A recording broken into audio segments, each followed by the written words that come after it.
Our expected revenue per year is $1.7 million. Our plan itself is contentious adverse for building high. The total projected revenue over the life of the project itself, we estimate about $206 million. The Payton Society was built upon the premise that we want kinship, first within Cornell University, to share ideas, to build comradeship, and then ultimately transition out, building and creating those bonds. Philip Payton Jr., he was a pioneer in real estate in Harlem. But since then, the Game Vision has scaled to become the preeminent student organization that houses top minority talent in the nation. That's the aim. And what we're doing is creating more equity in real estate and the built environment. This is a great opportunity for many of our students to really showcase what they're doing in their curriculum and then also show the possibilities of what's next. I mean, typically you may not think about, okay, what can I do beyond my next educational experience? And what we wanted to do with the PPS organization is to say, not only are you doing great stuff within the curriculum, but here are the other possibilities within the commercial industry. It's also not an industry that most young Black people are exposed to say, hey, commercial real estate is even a potential career path that I know about. Most people, when they think of real estate and you tell them you want to study real estate, they think, oh, you're gonna go and get a license, become a realtor, and sell homes. But the real estate industry is much more expansive than that. Being in this space is extremely unique. Real estate traditionally is a predominantly white and male industry in itself. So Cornell providing this opportunity for me is amazing. We gave them this exercise to go through to say, hey, here are the components of a real world real estate deal and transaction.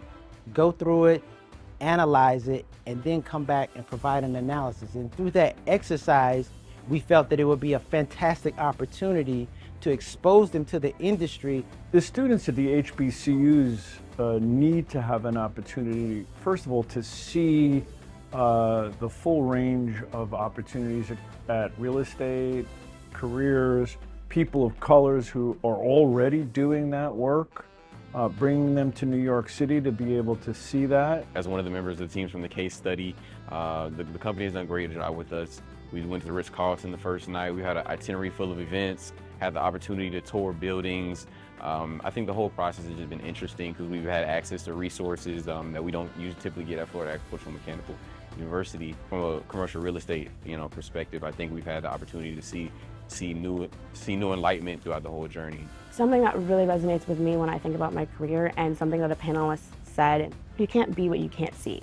It is always more motivating, in my opinion, and I would lead into an industry with more hope, being able to visibly and physically and tangibly see the representation in an industry that I'm seeking to be successful in. Real estate is a very diverse industry. It's not just real estate finance here and private equity in New York City. It's a ubiquitous thing around the country, and it is a way for individuals to grow wealth and influence. So the initial goal of this case competition was to first and foremost expose kids at an earlier stage in their life and their careers to say, hey, here is an industry that you may not have thought about, that you may have, that really impacts your life, and that you may think about a career later on in any different path. The world of real estate is a lot broader than just selling homes or investing and flipping houses and stuff, but it's really a transformative way of how to create better communities for people. And I learned that throughout this experience. We have targeted HBCUs first to really spread the message that, hey, real estate affects where you live, where your health, your wealth, so it affects and shapes them. So why not shape it?